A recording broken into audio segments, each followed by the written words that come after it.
아멘. 오늘은 우리 사랑하는 성도님들과 함께 일어나 가서 외치라 라는 제목으로 하나님의 말씀을 함께 나누도록 하겠습니다. 어른과 어린아이를 구별하는 여러 가지 기준이 있습니다. 예전에 8살인 아들과 이런저런 이야기를 하다가 생일 선물 이야기가 나왔습니다. 아들이 말하길 저한테 이렇게 얘기하는 겁니다. 생일은 생일 맞은 사람이 받고 싶은 선물을 사줘야 한다. 그리고 엄마랑 아빠가 자기를 사랑한다면 각각 선물을 자기에게 해줘라 라고 이야기를 하는 겁니다. 그래서 아들에게 물었습니다. 그래, 뭐가 갖고 싶니? 물으니까 블럭 장난감을 가지고 싶다라고 얘기를 하는 거예요. 그래서 저는 이렇게 물었습니다. 그래, 그럼 너는 아빠 생일 때 뭐 사줄 거야? 아빠는 아이패드가 갖고 싶은데 그거 사줄 거야? 라고 물었습니다. 그랬더니 아들이 자기가 돈을 모아서 사주겠다라는 겁니다. 각자의 생일날이 되었습니다. 저는 물론 아들에게 블록 장난감을 사줬습니다. 그럼 아들은 아빠에게 아이패드를 사줬을까요? 네, 예상했듯이 역시나 작은 편지를 선물하면서 저에게 내미는 거예요. 거기에는 뭐라고 써져 있었냐면 아빠 사랑해요. 그래서 아들에게 말했습니다. 생일날 자기가 받고 싶은 선물 해주기로 한 거 아니었냐? 아들 녀석이 뭐라 했는지 아십니까? 선물이 중요해? 마음이 중요하지. 지는 자기가 받고 싶은 선물 받아놓고 저에게는 아무것도 해주지 않았던 겁니다. 성도 여러분, 짧은 이야기지만 어른과 어린아이를 구별하는 여러 가지 기준 중에 한 가지를 꼽으라고 한다면 그것은 바로 책임감일 것입니다. 이 말이 어린아이라고 해서 무턱대고 다 책임감이 없다라는 말이 아니고 어린아이도 분명히 책임감이 있죠. 아직까지 그렇지만 아직까지 미성숙하기 때문에 뱉은 말을 다 책임질 수가 없다라는 겁니다.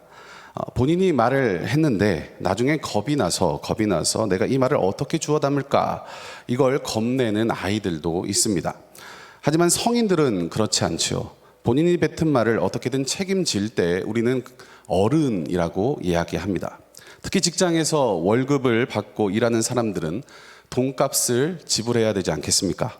열심히 일을 하고 열심히 돈을 벌며 번 만큼의 값어치를 해야 그 사람을 우리는 책임감 있는 사람이다 라고 이야기를 합니다. 권리를 다 누리고 혜택을 다 보는데 그런데 혜택만 보고 권리만 누리다 도망가 버리면 내가 해야 할 일을 하지 않는다면 우리는 그런 사람들과 함께하는 것이 참 마음이 어렵고 불편할 것입니다. 그런데 하나님께서 우리를 보실 때 혹시 그런 인간으로 보시지는 않을까? 하나님께 은혜라는 은혜는 다 받았습니다. 잔뜩 받았습니다. 그 아들 독생자 예수 그리스도의 피값으로 내 영혼을 살려주셨고 구원해 주셨습니다. 그뿐 아니라 지금까지 살아온 모든 순간들을 보니까 하나님께서 인도해 주셨고요. 또한 지금도 하나님의 그 은혜로 살아가고 있습니다. 이런 은혜가 우리에게 값없이 주어졌는데 그런데 은혜만 받고 도망가 버리면 우리 하나님 입장에서 얼마나 실망스럽고 낙심이 되실까? 오늘 우리가 함께 읽었던 이 본문에 보면 그런 인간이 한 사람 등장을 합니다. 그 사람이 누구냐면 바로 요나라는 거죠. 우리 본문 1절 같이 한번 읽어보도록 합니다. 시작. 여호와의 말씀이 아미떼의 아들 요나에게 임하니라 이르시되. 아멘. 기원전 8세기입니다. 기원전 8세기 북이스라엘에서 예언한 사람이 3명이 있었습니다. 요나, 아모스, 호세아 이렇게 세 명의 사람이 있었는데 그 중에 한 사람이 누구냐면 바로 오늘 본문에 나온 이 요나라는 선지자입니다. 너무나도 귀한 사람이에요. 또 이 요나가 어떠한 사람인가를 우리가 방금 읽었던 1절에서 보니까 이렇게 말을 하고 있죠. 성경은 여호와의 말씀이 임하니라 라고 얘기합니다. 여호와의 말씀이 임하니라. 그렇다면 이 말은 지금 하나님과 요나가 직접 소통했던 사람이라는 것을 우리는 발견할 수가 있는 겁니다. 성도 여러분, 우리가 생각해 보십시오. 이거 참 너무나도 영광스러운 인물이 아닙니까? 우리는 아무리 기도를 해도 하나님의 음성을 듣는 것이 너무나도 어렵습니다. 평생에 한두 번 들어볼까 합니다. 그런데 지금 당시 이 요나를 보니까 하나님과 직접 소통하고 하나님의 음성을 그가 들었다라는 거예요. 하나님께 구원을 받았습니다. 그리고 하나님과 직접 소통을 했습니다. 얼마나 대단한 은혜를 입은 사람인지 모릅니다. 만약 우리에게 이런 일이 이 새벽 가운데 일어난다면 어떻게 하실 것 같습니까? 아마 기뻐서 춤추지 않겠습니까?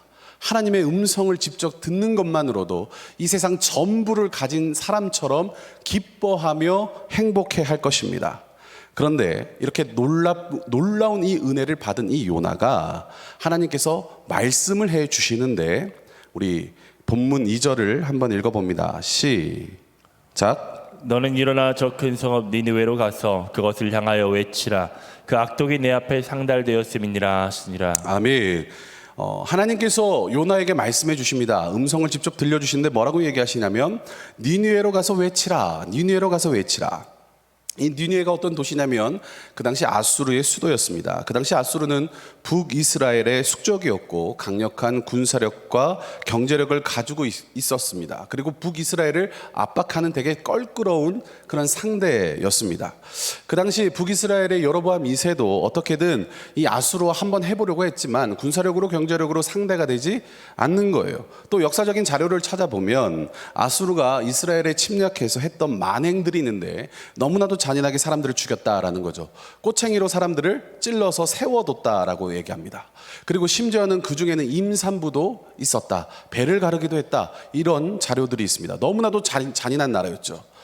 그런 나라에 가서 지금 하나님이 뭐 하라고 하신 것입니까? 그런 나라에 가서 그 나라의 중심부인 수도에 가서 복음을 전하라고, 외치라고 지금 말씀을 해 주시는 거예요. 요나 입장에서는요, 마음에 들지 않습니다. 하나님의 말씀이요, 영 마음에 들지가 않는 거예요. 그런데 이 요나가 마음에 들지 않는 건 알겠는데 상상을 뛰어넘는 일을 저지르고 맙니다. 우리 본문 3절 같이 한번 읽어봅니다. 시작. 그러나 요나가 여호와의 얼굴을 피하려고 일어나 다시스로 돌아오당하여 욥바로 내려갔더니 마침 다시스로 가는 배를 만난지라. 여호와의 얼굴을 피하여 그들과 함께 다시스로 가려고 배삭스를 주고 배에 올랐더라. 아멘. 우리가 방금 읽었던 본문 3절에서는 우리는 세 가지를 주의 깊게 찾아봐야 합니다. 어떤 거냐면 첫 번째는 여호와의 얼굴을 피했다라는 이 말이 두 번이나 나온다라는 거예요. 여기 본문에 보면 여호와의 얼굴을 피하려고, 여호와의 얼굴을 피하여, 이렇게 두 번이나 나옵니다. 요나가 아까 전에 선지자라고 얘기했습니다. 하나님과 직접 소통을 하는 자라고 말씀을 드렸어요. 그런데 지금 하나님의 얼굴을 피한다고 피할 수가 있는 것입니까? 우리가 한번 생각을 해보십시오. 하나님의 얼굴을 직접 하나님과 대화하는 자인데 그 하나님의 얼굴을 피한다고 피할 수가 있는 것이냐? 그가 숨는다고 진짜 숨을 수 있는 것이냐? 그럴 수 없다라는 거죠. 왜냐하면 하나님께서 온 천지 만물을 다 창조하셨고 다스리시기 때문에 하나님을 피할 수가 없는 것입니다. 내가 숨는다고 해서 하나님께서 내가 숨은 것을 모르시는 분이 아니다라는 것이죠. 심지어 죄를 짓고 나서 모른 척한다고 해서 하나님이 그것을 진짜 모르시는 것이냐? 그것도 아니라는 겁니다. 마치 어린아이들과 숨바꼭질 할 때 어떻게 합니까? 숨바꼭질 할 때 보면 그냥 자기 얼굴을 가려버리죠. 그래놓고 자기가 숨었다라고 그렇게 착각을 합니다. 성경에 보니까 다윗도 완전한 범죄를 했다라고 자기 스스로 생각을 했습니다. 그런데 성경은 뭐라고 얘기하냐면 여호와 보시기에 악하였다라고 얘기합니다. 하나님은요, 다 보고 계시죠. 다 알고 계시며 다 듣고 계십니다. 감히 어디를 하나님 앞에서 우리가 피할 수 있다라고 생각할 수 있겠습니까? 이건 너무나도 어리석은 일입니다. 아담과 하와도 마찬가지입니다. 하나님의 임재를 두려워해서 숨었습니다. 그리고 하나님이 그를 찾으시죠. 아담아, 내가 어디 있느냐? 하나님이 그들이 숨은 곳을 몰라서 하나님이 찾으시는 게 아니죠. 하나님이 그를 찾는다라는 것은 뭐 하는 겁니까? 하나님께로 나오라는 겁니다. 내가 벌거벗었으므로 두려워하여 숨었나이다. 나무 사이에 숨어버렸습니다. 숨는다고 숨겨지는 게 아니죠. 죄를 지었다면 하나님 앞에 어떻게 해야 합니까? 하나님, 내가 이런 죄를 지었습니다. 나에게 이런 문제가 있습니다. 하나님, 잘못했습니다. 통회하고 자복하며 하나님 앞에 나아가야 하는데 오히려 숨어버리는 거죠. 이렇게 해야 정상인데 하나님을 피할 수 있다라고 생각을 하는 겁니다. 하나님께서 은혜를 베풀어 주셨음에도 불구하고 하나님의 그 명령이 싫어서 은혜를 입었음에도 불구하고 도망가 버리는 것이죠. 사랑하는 성도 여러분, 하나님의 은혜를 입은 자들에게 그들이 해야 할 가장 중요한 것은 무엇이냐면 순종인 줄 믿습니다. 우리가 구원받았지 않습니까? 내가 지금 이 자리에서 그냥 죽어도, 내 생명이 지금 이 순간 끝이 나도 나는 천국에서 눈 뜰 수 있는 구원, 이 구원을 하나님의 은혜로 받았는데 우리가 그 은혜를 생각한다면 하나님이 어떠한 말씀을 하시든지 우리는 그대로 순종해야 할 줄로 믿습니다. 그런데 지금 요나는 뭐 하는 거예요? 그냥 먹튀하는 거죠. 은혜를 받았음에도 불구하고 도망가 버리는 겁니다. 그것도 어리석게 피한다고 피하는데 피할 수 없거든요. 피할 수 없음에도 불구하고 그 은혜를 뒤로 한 채 도망쳐 버리는 거예요. 두 번째, 방금 읽었던 본문 3절에서 우리가 봐야 할 것은 뭐냐면 마침이라는 단어입니다. 마침. 왜 성경은 마침이라는 단어를 사용을 했을까? 말씀을 묵상하면서 생각해 보면 처음에 요나가 하나님의 음성을 직접 들었던 인물이기 때문에 처음에는 두려워하는 마음이 있었을 겁니다. 욥바로 내려가는 것이 두려웠을 거예요. 그렇게 녹록치 않은 발걸음이었을 것입니다. 그리고 두려운 마음이었지만 정말 하나님의 그 말씀이 싫어서 떠났습니다. 떠나서 배를 기다리고 있었습니다. 그 당시 배 시간이 정확하지 않았죠. 오늘날처럼 몇 시 몇 분에 배가 출항합니다 해서 정확하게 출발하는 것이 아니었습니다. 그냥 무작정 가서 기다리는 거였어요. 다시스로 가려고, 하나님의 말씀하신 곳과 반대편으로 가려고 길을 나섰고 그 욥바 항구에서 무작정 기다리고 있었습니다. 그런데 마침 항구에 도착하자마자 배가 오는 거예요. 이때 요나는 어떻게 생각을 했을까? 원래 그 당시 무작정 기다리는 수밖에 없는데 도착하자마자 마침 다시스로 가는 배가 온 것입니다. 요나는 아마 이렇게 생각하지 않았을까? 이 길이 전혀 틀린 것은 아니구나. 하나님께서 명령하셨어도 그 하나님의 명령이 잘못됐을 수도 있겠구나. 분명히 자신의 계획이 하나님의 말씀과 반대이긴 했어도 자기가 보니까 마침 환경적으로 모든 것이 순탄하게 풀려가기 때문에 아마 요나는 이런 생각을 했을 것입니다. 내가 가는 이 길이, 내가 선택한 이 길이 적어도 틀린 것은 아니구나 라는 그런 생각을 했다라는 거죠. 우리의 신앙생활하는 가운데도 한 가지 오해하는 것 중에 이것이 있죠. 뭐냐면 환경이 잘 풀리면 이 길에 뭐가 있다? 이것이 하나님의 뜻이구나 라는 그런 생각을 합니다.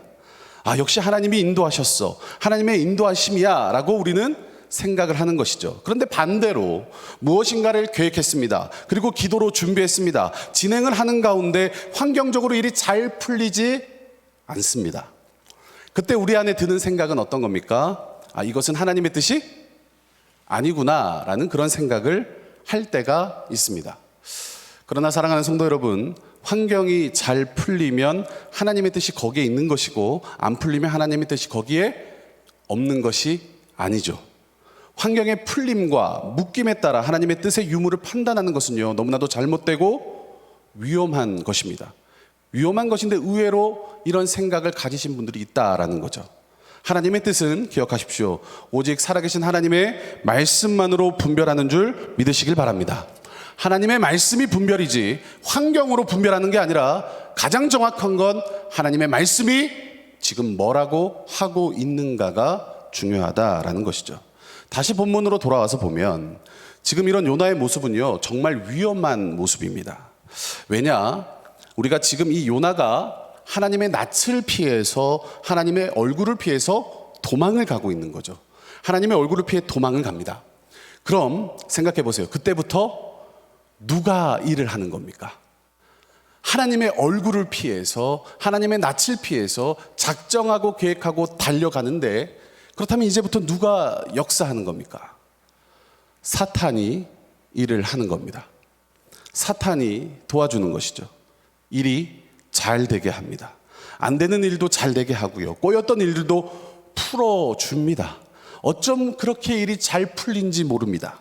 물질 문제도 인간관계 문제도 여러 가지 문제가 다 형통하고 다 잘 풀리기 시작합니다. 그렇게 하나님 앞에서 살려고 발버둥 치려고 노력할 때는 그렇게 그런 문제들이 안 풀렸는데 갑자기 어느 순간 하나님을 떠나니까 풀리기 시작합니다. 그런데 성도 여러분, 우리가 이것을 어떻게 봐야 할까요? 하나님을 떠난 악인들의 형통과 여호와의 낯을 떠난 사람들의 형통을 우리는 어떻게 봐야 하는 것입니까? 기억하시길 바랍니다. 사탄도 능력이 있습니다. 사탄도 능력이 있습니다. 실제로 제 먼 친척 중에 무당 할머니가 계셨습니다. 어릴 때 그 할머니가 이런 말을 저에게 자주 해줬습니다.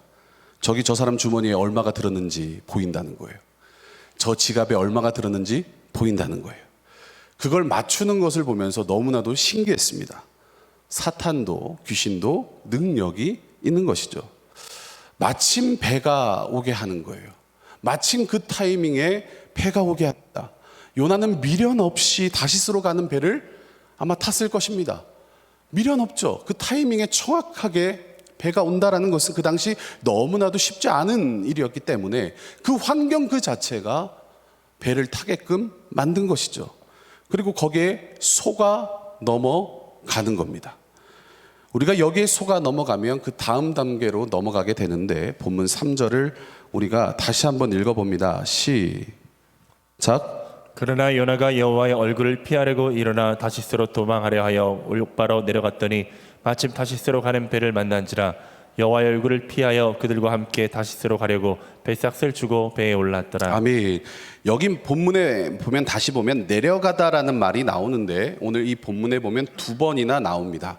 그런데 우리가 실제로 보면은 그냥 한 번만 보이죠. 내려갔다, 요바로 내려갔다라는 이 표현만 보입니다. 그런데 여기 보면은 끝에 보면 배에 올랐더라라는 이 말이 있어요. 여기서 이 올랐더라는 말은 히브리어로 야라드라는 동사인데 내려가다라는 그런 뜻이 있습니다. 올라갔다라고 표현하지만 내려가다라는 그런 뜻이 있어요. 우리가 배를 타니까 올라가다라고 우리는 그렇게 이야기하지만 그 당시 히브리 사람들은 육지보다 배가 물 안에 있기 때문에 낮은 곳으로 생각했습니다. 그래서 배를 탈 때 그들의 생각은 어떤 거였냐면 올라가는 게 아니라 내려가다였습니다. 내려가다. 그러면 지금 계속해서 오늘 본문의 말씀에 보면 어떤 겁니까? 내려가고 있는 거죠. 요나가 계속해서 하나님을 떠나서 내려가고 있는 겁니다. 그렇다면 이 내려간다라는 것은 어떤 의미가 있는 것입니까? 인생이 내리막을 탄다라는 거죠. 인생이 내리막길로 간다라는 거예요.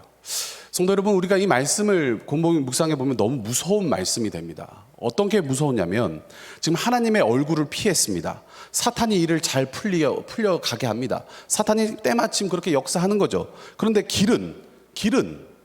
인생의 길은 어떻다는 거예요? 내려막길이라는 거죠. 분명히 하나님을 떠나서 무언가 잘 되고 하나님을 떠나서 무언가 형통해지고 뭔가 때마침 환경적으로 뭔가 열리는 것처럼 보여지지만 실제로 그 길은, 인생의 길은 내리막길인 거예요. 돈도 잘 벌고 문제가 없습니다. 인간관계도 문제가 없습니다. 잘 풀려지는 것 같은데, 그런데 그 인생의 내려막길로 가고 있다라는 것을 정작 그 요나만큼은 자신은 모르고 있었다라는 겁니다. 요나가 하나님의 얼굴을 피하니까 은혜의 자리를 떠나기 시작합니다. 그러자 은혜의 자리를 떠나니까 사명의 자리를 떠나기 시작합니다. 그러니까 그의 인생이 어떻게 됩니까? 인생의 내리막길로 계속해서 점점 내려가게 되는데, 오늘 본문은 그 내리막이 어디까지 내려가는지 아십니까? 우리 본문 5절 한번 읽어봅니다. 시작. 사공들이 두려워하여 각각 자기의 신을 부르고 또 배를 가볍게 하려고 그 가운데 물건들을 바다에 던지니라. 그러나 요나는 배 밑층에 내려가서 누워 깊이 잠이 든지라. 아멘. 여기 보면 내려가다가 또 나오죠. 야라드가 또 내려가는데 어디까지 내려가냐면 배 밑바닥까지, 배 밑층까지 내려가는 거예요. 그러니까 내려갈 때까지 내려가 버린 거죠. 자기의 현재 상황에서 내려갈 때까지 다 내려간 겁니다. 하나님의 낯을 피하고 마침 사탄이 배를 보내줬고, 그리고 나서부터 내려감이 계속되는데 어디까지 내려가냐면 배 밑바닥까지 내려가게 됩니다. 그리고 그 내려가서 그 밑바닥에서 무엇을 하고 있습니까? 깊이 잠들었다. 깊이 잠들었다. 여러분, 이것은 어떤 것을 의미하는지 아십니까? 영적인 죽음을 얘기합니다. 그냥 관 속에 들어가 버린 거예요. 영적 침체의 수준이 아니라 그냥 영적으로 죽어 버렸다는 거예요. 사명의 자리에 있지 않고 하나님의 낯을 피해서 떠나가니까 그 끝은 뭐냐면 영적 죽음이다라는 것이죠. 주변에서 난리가 났습니다. 생각해 보십시오. 이게 죽음이죠. 난리가 났습니다. 풍랑이 치고 배가 깨질 지경이 되었습니다. 그런데 뭐 하고 있습니까? 깊이 잠들어서 깨지 않고 있습니다. 선원들조차, 불신자들조차 어떻게든 깨어서 무엇인가를 해보려고 합니다.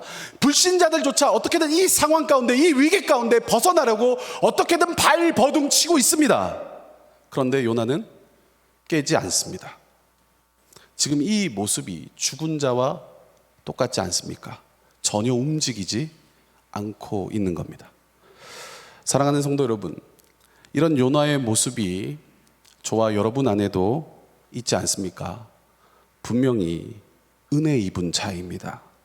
하나님의 낯을 피하고 은혜를 입었음에도 불구하고 사명의 자리, 은혜의 자리를 떠나고 싶어 하는 우리의 마음이 살아가는 그 순간순간에 불쑥불쑥 튀어나올 때가 있습니다. 그래서 성경은 이렇게 이야기하죠. 본문 2절을 다시 한 번 더 읽어봅니다. 본문 2절 시작. 너는 일어나 저 큰 성읍 니느웨로 가서 그것을 향하여 외치라. 그 악독이 내 앞에 상달되었음이니라 하시니라. 아멘. 여기 보면 하나님이 처음 말씀을 주실 때 세 가지 동사를 얘기해 주십니다. 오늘 본문의 제목과 같은 거죠. 뭡니까? 일어나 가서 외치라. 다시 한 번 더. 일어나 가서 외치라. 아멘. 하나님의 명령을 보면요, 지금 상승하고 뭔가 일어나는 그런 느낌이 듭니다. 일어나 가서 외쳐라. 하나님께서 뭔가 이렇게 상승하는 듯한 느낌이 들어요. 그런데 지금 요나의 모습은, 본문에 나온 요나의 모습은 어떠냐면 일어나긴 했는데 그가 어디로 갑니까? 니느웨로 가지 않습니다. 다시스로 가려고 합니다. 그리고 올라가는 게 아니라 지금 본문에 보면 내려가는 겁니다. 그리고 외치지 않습니다. 외쳐야 할 사람이 뭐하고 있습니까? 잠들어 있습니다. 구원받은 자, 하나님과 직접 소통하는 자, 하나님의 말씀을 붙들고 지금 살아가야 하는 자가 하나님의 은혜와 사명의 자리에 그가 있어야 하는데, 일어나 가서 외치는 그 자리에 있어야 하는데, 그 반대의 길에 가서 사탄이 그와 함께하고 영적으로 죽어서 마침내 죽은 자처럼 그가 지금 살아있는 거예요. 사랑하는 성도 여러분, 말씀을 마무리합니다. 이 자리에 함께한 우리 모두는 주님께 은혜 받은 자들입니다. 아멘이십니까? 주님의 은혜를 받으셨습니까? 구원 받으셨습니까? 그렇다면 사탄의 마침이라는 이 유혹에 넘어가는 것이 아니라 사명의 자리를 지키길 축원합니다. 하나님이 원하시는 믿음의 자리, 사명의 자리를 사수하는 우리 모두가 되기를 축원합니다. 그렇다면 사명의 자리, 그것은 어떤 것일까? 믿음의 자리, 하나님이 그토록 바라시고 원하시는 믿음의 자리는 무엇일까? 생각해 보면 교회 안에 다양한 봉사와 섬기는 일들이 참 많습니다. 그 모든 것들이 사명의 자리가 될 것이죠. 그런데 예수 그리스도를 믿는 자들에게 주님이 주신 공통된 사명이 있죠. 예수님을 믿고 따르는 제자들에게 주신 사명이 있습니다. 이것은 선택이 아니라 필수입니다. 누군가 하고 누군가 안 하는 게 아닙니다. 모든 자들을 부르실 때 주신 공통된 사명이 있습니다. 그것은 뭡니까? 복음을 전파하는 것입니다. 아멘이십니까? 복음을 전파하는 것입니다. 그렇다면 우리가 왜 이 복음 전파가 중요한지 아십니까? 복음을 전파하려면 내 안에서 계속 복음을 말해야 합니다. 내가 경험한 초신자 때만 누리는 게 아니라 계속해서 내 안에 이 복음을 말을 하게 되는 거예요. 복음 전파 그 자리에서 말하게 되는 거죠.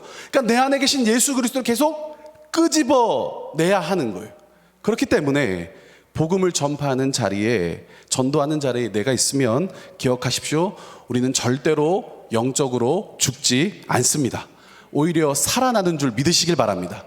여러분, 요즘 신앙생활하는 것이 영적으로 뭔가 신앙생활이 예전과 같지 않다면 여러분 전도의 자리에 나오시길 축복합니다.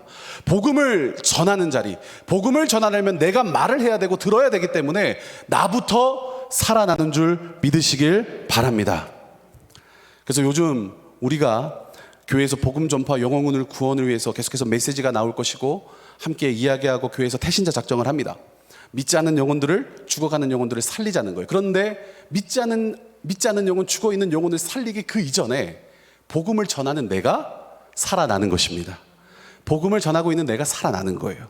그런데 만약 여러분 이 사명을 뒤로 한 채 우리가 이런 복음을 전하자, 태신자 작정을 하자, 살려보자 그렇게 아무리 외친다 할지라도 이것이 누군가에게는 강 건너 불 구경하듯이 내 속에 아무런 반응이 없다면 오늘 본문에 나온 요나하고 별반 차이가 없는 겁니다. 그렇게 외치자고 얘기하는데 여전히 그냥 아무런 감흥조차 내 속에 움직이지 않는다면 여러분 지금 밑바닥까지 내려가서 잠자고 있는 요나가 곧 나인 것이죠. 그러므로 우리 사랑하는 성도 여러분, 오늘 말씀을 통해서 우리 자신을 점검해 보기를 간절히 축원합니다. 그래서 오늘 본문 말씀에 요나에게 명령하신 일어나 가서 외치라는 이 말씀이 오늘을 살아가는 저와 여러분을 향한 말씀인 줄로 믿습니다. 그렇기 때문에 내가 오늘 있는 그곳에서 예수의 그 복음을 전하는 우리 모두가 되길 간절히 축원합니다. 그래서 일어나 가서 외치는, 그러므로 복음을 전하는 그 자리에서 오히려 내 영혼부터가 살아나는 그 은혜를 누리는 우리 모두가 되길 예수 그리스도의 이름으로 축원합니다. 함께 기도하겠습니다.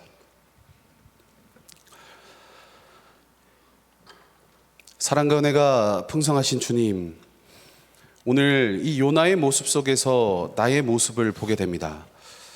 한량없는 주님의 큰 은혜를 받았음에도 불구하고 그 은혜를 누림에도 불구하고 사명의 자리, 그 은혜의 자리를 떠나고 싶어하는 모습이 우리 안에 있습니다. 하나님, 죽어있는 우리의 심령을 살려주셔서 사명의 자리와 그 은혜의 자리를 사수하는 우리 모두가 되어지게 하여 주시옵소서. 복음을 전하는 그 자리, 내가 있는 그 자리에서 예수 그리스도의 생명을 증언하며 외치는 우리 모든 성도님들 되어질 수 있도록 성령님 인도하여 주시옵소서. 그렇게 일하실 주님 찬양하며 예수님의 이름으로 축복하며 기도합니다. 아멘. 이 시간